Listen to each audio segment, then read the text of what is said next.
Quinn in the morning. Get ready for season 2 of Lucha Underground, Wednesday night on the El Rey Network. And probably one of the biggest stars, and well, I guess I have to ask you, you probably are the biggest star, at least in your own mind. It is Johnny Mundo. Thanks for joining, man. Good morning. Absolutely, the biggest star in my own mind. The star that you are today, because you have to go back all the way to some of the first runs of Tough Enough. Was it WWF then? Yeah. When my first season of Tough Enough was still WWF. And right away, you stood out as someone who was a little bit different. I guess you weren't the mold of what the stereotypical wrestler was, especially back then. No, I mean at the time I was a full-time college student. I wrestled and I started doing gymnastics with the idea that I wanted to get into action movies. And I've been a lifelong wrestling fan. When I saw Tough Enough, I started submitting tapes for season 2. I didn't get in. I reapplied for season 3 and ended up making it. But I guess what do you think the stereotypical wrestler? Well, I think back then, the stereotypical wrestler, and I mean, and I'm a guy who, look, man, I grew up, I can go back to NWA, but the stereotypical guys back then, what they were called the dinosaurs, the guys like Hogan, the guys that were the 6'6", the 300 pounds, but definitely the industry has moved away from that. I think you were one of the guys that started spearheading that move away from that stereotypical look back then. I agree with you. The land of the giants, we would sometimes refer to it as.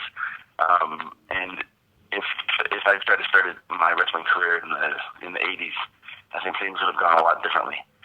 And if you look at the roster now, with the WWE roster, the Lucha Underground roster, definitely everyone is I would call us more athletic, fast-moving, coordinated, and smaller. And I think it's an evolution of wrestling because people want to see more athletic competitions.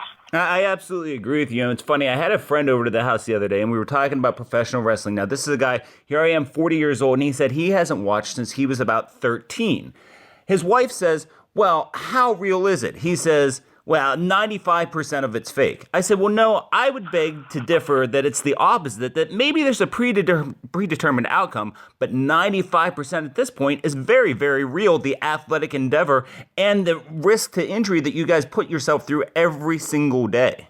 Absolutely. I think it's impossible to break down percentages of how much is real and how much is predetermined because really it's a show like a movie or a rock concert or anything that you'd go to for a cathartic emotional experience. And wrestling at its best, that's what it is. And the impact is real, the emotion is real, and the energy is real. And that's why people love it. Well, you talk about that emotion. Now, let's talk about Lucha Underground, because as the project debuted last year, it definitely set the pro wrestling world on its ear. The look, the feel, the style of the show. I mean, how cool, because when you parted ways with what then was WWE, was it because you just felt like they were overlooking you and you just weren't sinking your teeth into things that what Lucha's giving you now? It was probably because of that, and I left and I was intending on taking just a year off. I'd just come back from neck surgery. I wasn't feeling very great. I was burned out from being on the road full time for 7-8 years. And when I first heard about Lucha Underground, it sounded like everything that I'm interested in was going to be all combined and be taped in my hometown of Los Angeles, like 10 minutes from my house. So I was like, are you kidding me? Yeah. I've been studying films. I'm a huge fan of Robert Rodriguez. Him and Mark Burnett are the EPs of Lucha Underground, so it's got a gritty action film vibe. The way that we shoot the vignettes is like shooting a TV show. There's coverage, and the angles that they're using sets the vignettes apart from any other wrestling show out there. The action is Lucha, which I was always a fan of. I made my debut in my debut match with WWE as Eminem versus Eddie Guerrero and Rey Mysterio, and I've always been a huge fan of Rey Mysterio and Lucha Libre in general. And it's in Los Angeles, so I was I was really excited to be a part of this thing, and I think you're right. It is an evolution of wrestling. When you talk about when you debuted with Eminem, with a guy like Joey Mercury, there's a great mind for the business, a guy who's gone through a lot personally.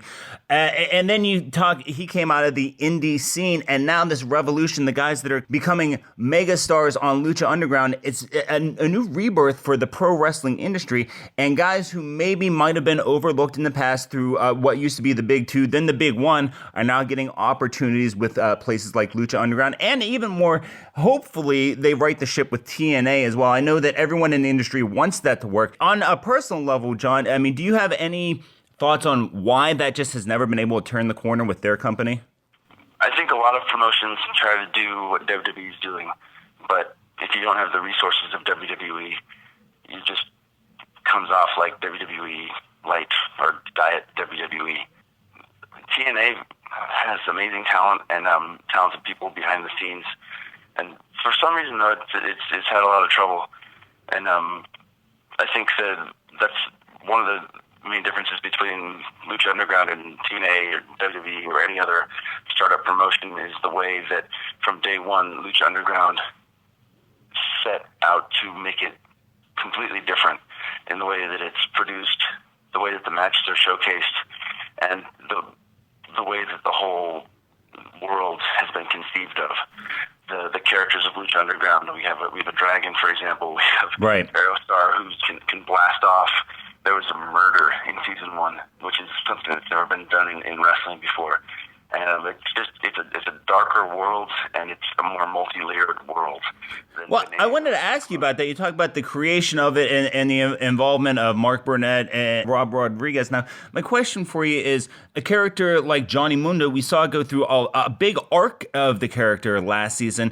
Did you know the whole season laid up ahead of time? Because a lot of times with other companies, you might get to a TV taping and things are changing on the fly up until the moment it goes live on TV. Whereas this is an episodic television show. Did you have the script for the entire season ahead of time?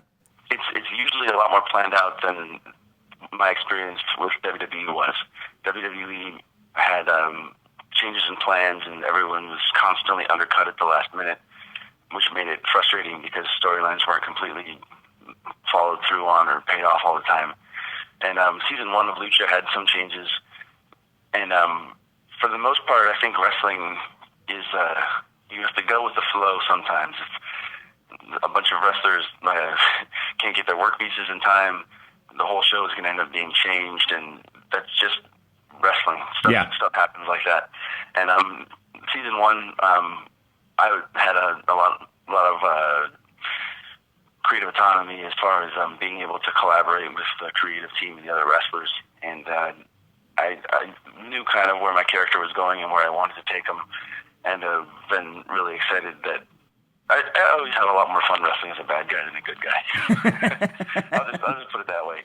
Sure, you have a lot more freedom with the character, and getting people to hate you, it's always fun to get under people's skin, especially when you get to play the heel role. We're very excited to see it. It is this Wednesday night, Season 2 premiere, and man, I got to appreciate the guys from El Rey doing the Season 1 marathon throughout the snowpocalypse here on the East Coast. We were stuck inside and got to catch up, so it was great to get us ready for Season 2, Johnny. Awesome. I'm glad you got to catch up, and then like you said, Season 2 debut is this Wednesday night, 8 p.m. on the El Rey Network. Check out me, Johnny Mundo, Prince Puma, and we got Rey Mysterio this season, and Phoenix, Drago, Aerostar, Mil Muertes, all your favorite luchadors on the El Rey Network. Yeah, if you haven't checked it out, it's definitely a different look at professional wrestling. It is Lucha Underground. He is Johnny Mundo. Again, man, thanks for making time. Appreciate it, and have a great day. Absolutely. Thanks for having me.